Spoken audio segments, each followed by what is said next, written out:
لا إله إلا الله محمد رسول الله. Bismillah, alhamdulillah, assalamu alaikum, which means peace be unto you. Welcome to another episode of the Deen Show. We're trying to humbly help you understand Islam and Muslims. Today, we're going to be talking about a very important topic. This is something now that is on some of the minds of the more serious people in life. People who have went through some of the things in life that many people go through, parties, being invited to some of the big social gatherings and being around maybe some of the celebrities, and you know what, they still haven't figured out the purpose of life. And now they're thinking and contemplating and getting a little more serious. They want to get serious in life, but now there's one hurdle. There's so many different ways out there. You got Tom Cruise calling you to Scientology. You got these people calling you to Christianity and Buddhism and this ism and that ism. How do you know which is the correct way, the religion, the way of life, the system that God Almighty wants you to live? We're going to be talking about that when we come back here on the Deen Show. You don't go nowhere. Deen. Allah, there's only one God and Muhammad is his messenger. Allah, la ilaha illallah. Allah, there's only one God and Jesus was his messenger. Allah, la ilaha illallah. I don't know why I did that. Maybe it's just to break the ice. Assalamu alaikum. Alaikum salam wa rahmatullah. How you doing, brother? Very good, very good. You heard me introduce it. Yes. And I introduced you in another show, so we're not going to waste a lot of time there. You are from the Baina Institute. You know the Arabic?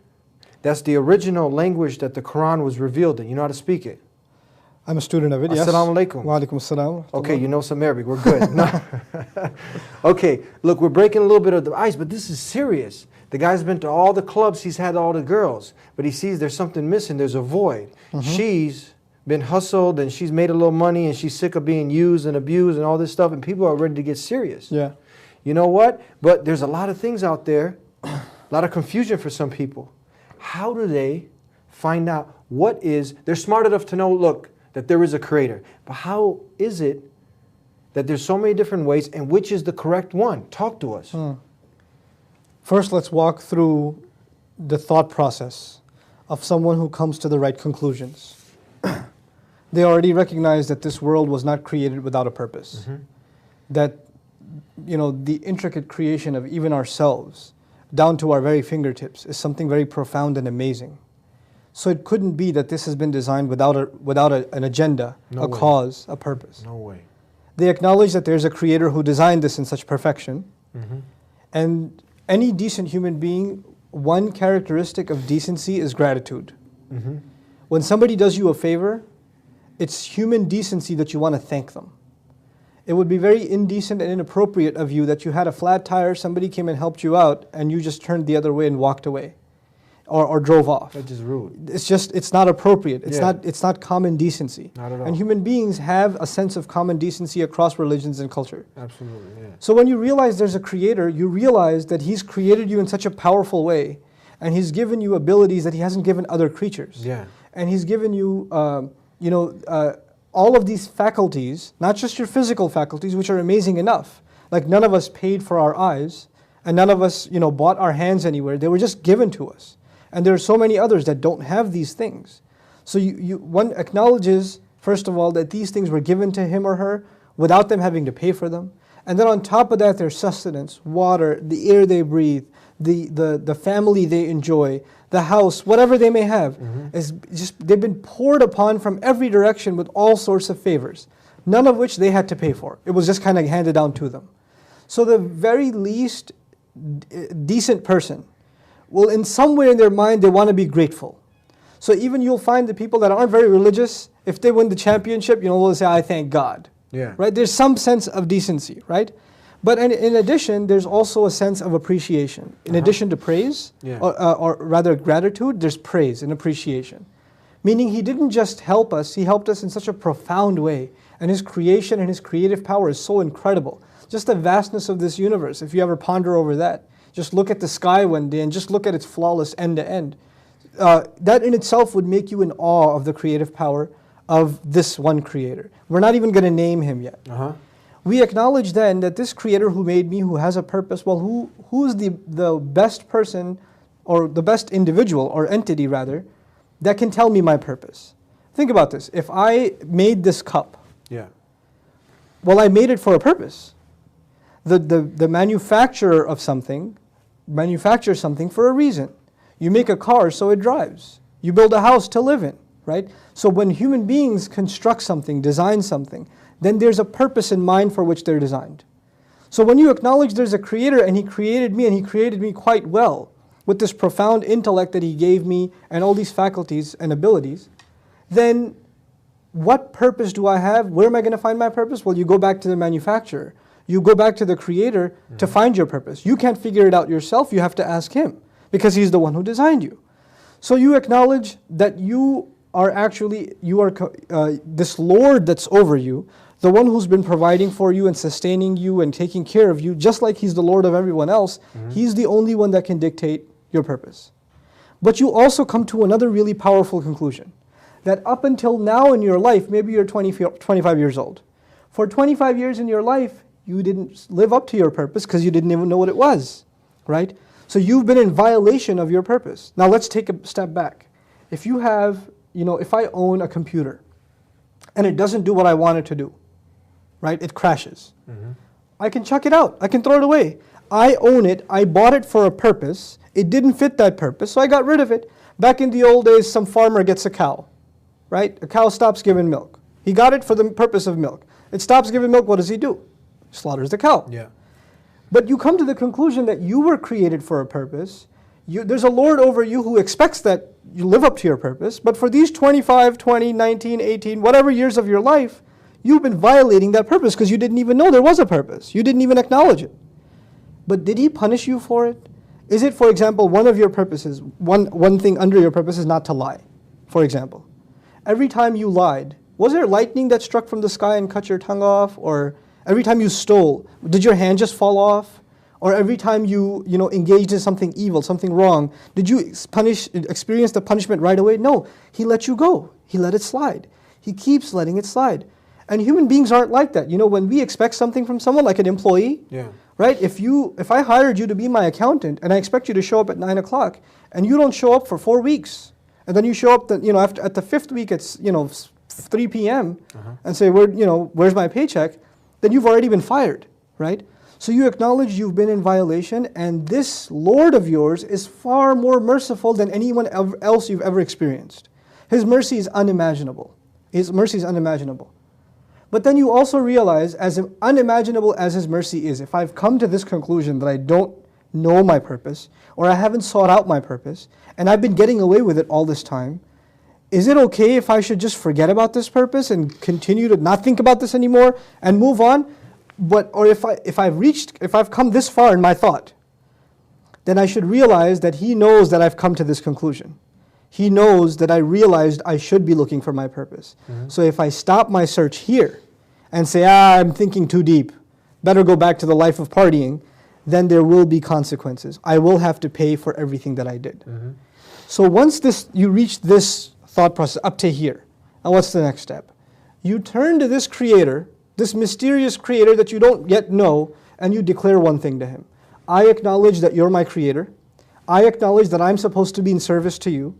Whatever I do in this life is supposed to live up to your purpose that you set for me, but I cannot fulfill that purpose on my own because I don't know where to start. You need guidance. I don't have anything. So even if I want to serve you, how am I going to do so unless you help me? Unless you help me. So far you're with me in the thought process. Gotcha. First there was appreciation. Then there was his amazing mercy that he let you slide so far. Then there was the idea that there's going to be consequence, so you better get your act together.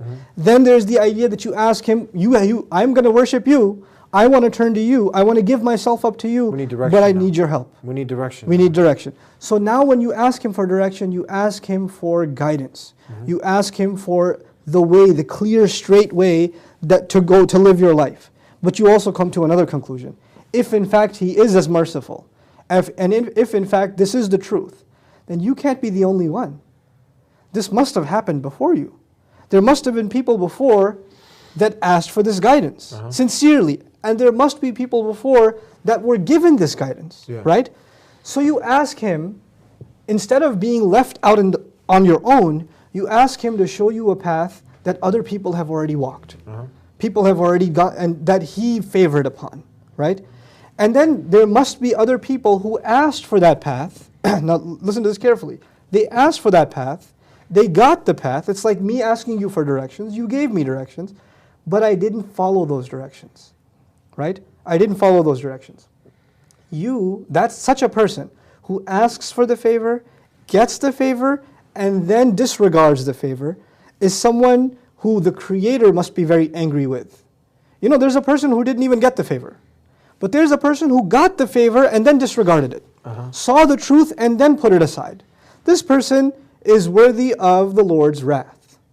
And then finally, there's a person who asked for the favor, got that favor, received that favor, but then mixed his own thoughts and desires into that favor.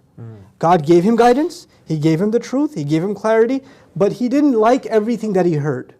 So he put something of his own in there and became lost. Now, this thought process that I've explained to you, actually, the reason I went in this route is because this is the thought process of the Quran, the first surah. The first surah of the Quran is actually the thought process of someone seeking the truth. We say, Alhamdulillahi Rabbil Alameen, the first thing. Praise and gratitude belong to Allah, the Lord of all the peoples of the worlds. All the worlds, okay? So we talked about praise and gratitude.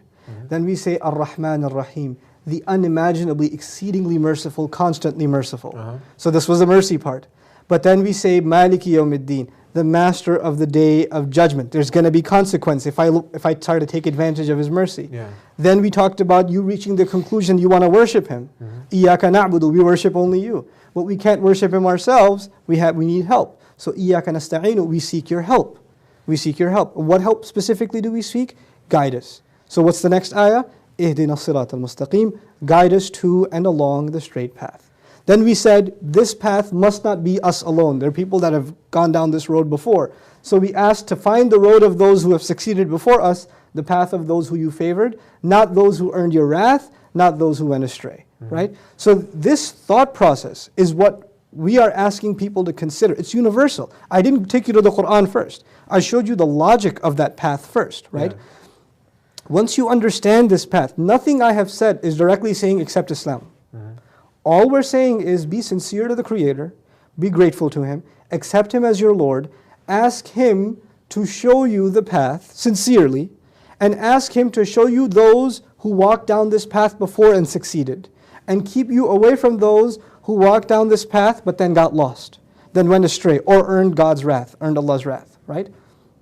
Now for people who are seeking this truth, what is the measuring stick?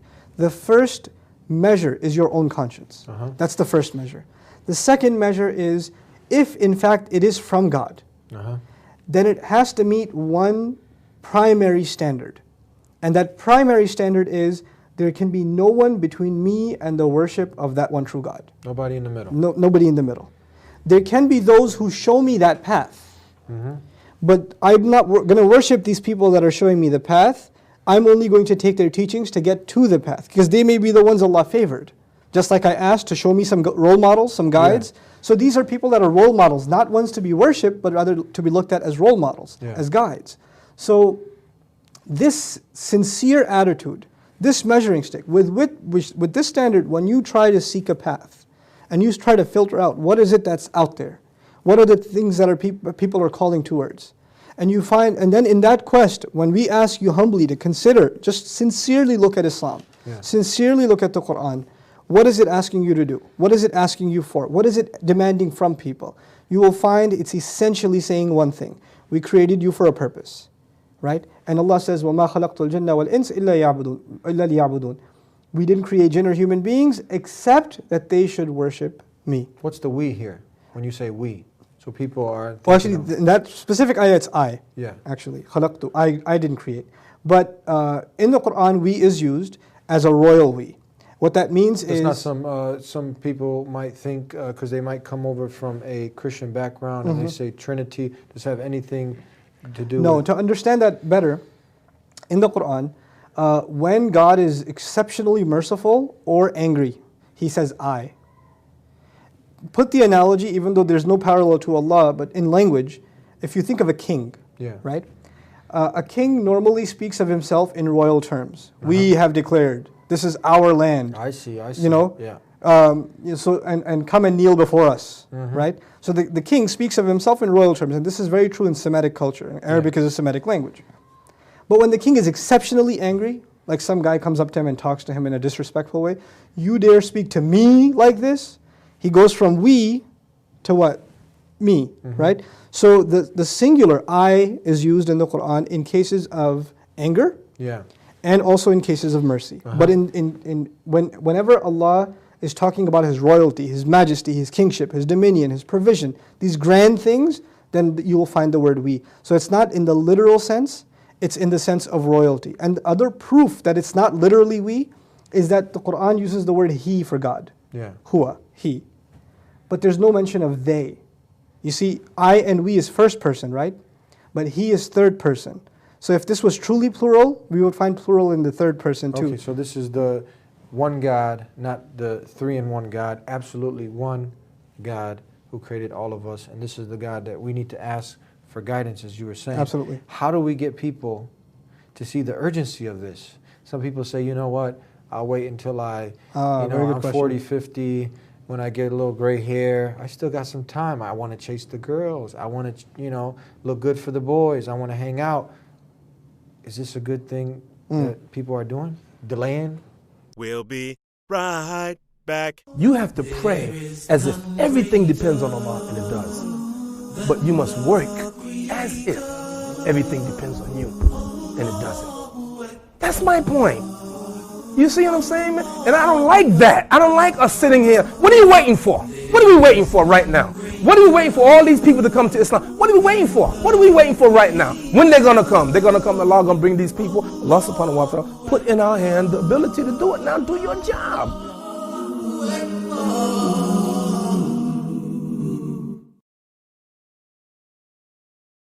You know, from the Islamic point of view, all human beings are rich in one asset, time. Okay. The sick, the healthy, the man, the woman, the wealthy, the poor, the educated, the uneducated. Everybody has one thing that they have some authority over, is time. Now, that time is constantly being taken away from us. Our bodies are withering, slowly but surely. We're maturing, we can't help our growth. And as we're getting older, our bodies are decaying, and we can't help that. We can't stop it. We can slow it down if we try, but we can't stop it. And we're all running in this stream of time. Nobody can run backwards. Everybody's headed forwards. إِنَّكَ كَادِحٌ إِلَىٰ رَبِّكَ كَدْحًا. You are marching forward. It's like the imagery of, those escalators. You're standing on it, there's no going back. You just got to keep going straight forward, forward, forward. Now Allah swears by that time that you and I are running out of. And He says one thing. No doubt every single human being is drowning in loss. So now think about this. the Quranic view, the Islamic view for all human beings. I don't care if you're rich or poor, wealthy or not, famous or not, healthy or not, doesn't matter. All human beings, no matter what their worldly life is like, no matter how much they think they're enjoying themselves, the Quran says they are drowning in loss. To help you understand this imagery, when I explain this to children, I use this imagery because it helps a lot. Imagine that you're drowning, but you're asleep. You're unconscious. You're drowning. First of all, do you have a lot of time? When you're drowning and you're unconscious? You don't have a lot of time. Time's a big asset here. So you got to take care of business immediately. But what is the first thing you have to do to have any hopes of saving yourself? For a person who's subconscious and drowning, what's the first step? They have to wake up. If they don't wake up, there's no discussion of anything else, You gotta right? wake up, You got to wake up. Now imagine that your dream is life is good. It's all great. Everything around you is wonderful. You're partying, you're living it up. You've got all the time in the world. But that's a dream. Wake up. Reality is you're actually drowning. Now, when you're drowning and you wake up, let's say you do wake up, and you realize, in fact, that you are drowning, that was a dream. This is reality. The reality is actually unseen, and what you see around you is deception, right? When you come to that conclusion, then necessarily the person who's drowning, whether they know how to swim or not, they're going to try to flap their limbs and try to get out of the water. They're going to do whatever in their capacity. We said in the beginning discussion, the person who truly seeks guidance says, I want to worship you. I want to do something. I don't know what to do. Show me what to do, how to get out of this water, right? So this person starts, flapping away, trying to get out of this water. But this attempt to get out of your drowning state will not happen unless you do one thing first. You wake up. What do you wake up to? What's the reality? That time is running out. That is the ultimate loss of all human beings, is time. And people who think they have all the time in the world, and Allah speaks of this. There's a person whose attitude is يَحْسَبُ أَنَّ مَالَهُ أَخْلَدَهُ. He thinks his money is going to give him eternal life. He thinks his money is going to last him forever. There are people who will build their house and mansion and they'll reach an age where they can't even walk from one room to the other without help. Who's enjoying that mansion? Yeah, right? So there's this false hope that this world brings with it, and people get completely sucked into it and forget to open their eyes. The dream is too sweet. The dream is too sweet. So if for a moment your eyes have opened, don't let them shut again. Don't let them shut again. The last thing I'll say about this, which is really important, is there's a poet who gives an analogy of this reality. I mean, think about it. We are saying that all human beings are running out of time and they better get their act together, otherwise they're in real serious trouble. But do you see that trouble? No. We can't see it with our eyes. It's only going to be visible to you as soon as your eyes close forever. Yeah. You go into that ground and now you'll see what you did, right? But for now you don't see it. Yeah. For now you don't see it. So the poet complains, he says, I'm in the middle of the ocean, I'm hanging onto a raft, and it's raining, and I'm being expected not to get wet. And let me tell you what the poet's actually talking about. The poet is talking about us living in this world. As soon as you step out of your house, as soon as you flip on the TV or surf the web, there are things that you're bombarded with that you want. Car, house, girls, men, whatever it may be, right? Different desires are being pushed and blasted to you. Billboards everywhere, ads everywhere, the talk of money and what to do with it and what to get and what not to get and career and this and that. You're constantly being blasted with what you want to get. Yeah. And people are convincing you that this is success. If you have this, you will have success. Tell me something. If you are in a room that is on fire, or you're drowning, and somebody comes and talks to you about what kind of car you want to get, or what kind of house you want to live in, or when you're going to get your next promotion. Doesn't that sound crazy? Yeah. Before you talk about success, you have to talk about survival, right? Yeah. We are saying, yes, we want you to succeed, but before the discussion of success even becomes relevant, you have to make sure you're doing what? Surviving. That's the Qur'an's picture. And what the imagery I just shared with you is actually from Surah Al-Asr. Allah swears by time, all human beings are drowning in loss, except those who believe. Believing is like waking up and do righteous deeds. And then it goes on, and that may be another discussion, what they do next after that. We're almost out of time. Give us the people who are watching, who are sincere, who are honest with themselves. And you know what? You gave them that first thing that they can do is ask the Creator alone for that guidance, for the instructions on how to live their lives. Give us some more of a formula that people can follow to find the truth and to be on the truth. First of all, we did allude to time just a few minutes ago. This search and this effort takes time. You have to sincerely put time into doing this. You have to take yourself away from the distractions and delusions that take you away from this quest. And sincerely, you have to look at another dimension of a formula, if you will, is a kind of religion in which, in its text, in its sacred literature, there are some obvious things aren't there. What are some obvious things? Racism, injustice against people, tyranny, oppression, right? These things aren't there from the very get-go, And there isn't some like dark history that that comes with that religion, and people are saying, yeah, it's there, but it's not that big of a deal. No, it has to be a religion that appeals to your human decency. Yeah. And this is what we're arguing the Qur'an is. Nowadays, in Islam, there's a lot of propaganda about certain misconceptions that are highlighted and propagated.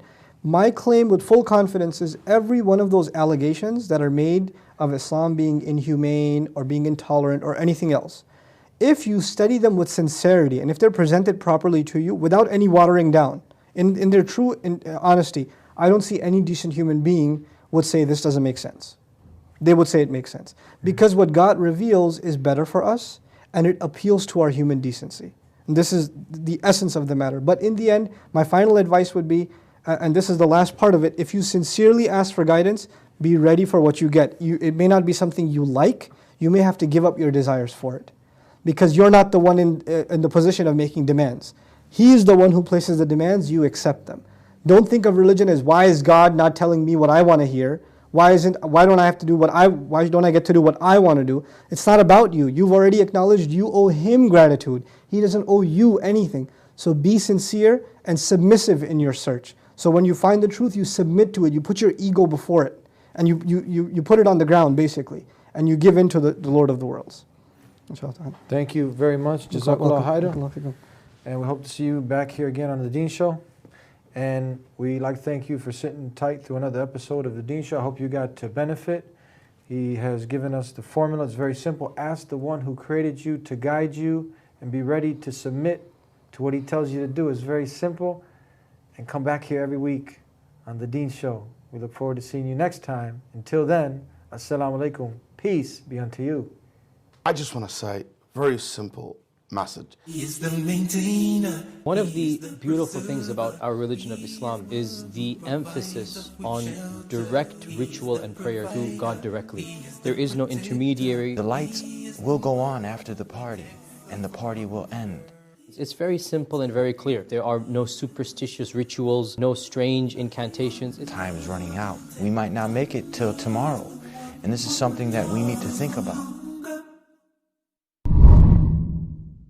It's cold, it's late, everybody's sleeping. I arise and ask Allah to forgive me. Oh Allah, you see, oh Allah, you know all the sins I do. I turn to you to forgive my sins in my heart. I'm your sinful slave, you're my loving Lord. I'm the one who runs away, oh Allah, guide me.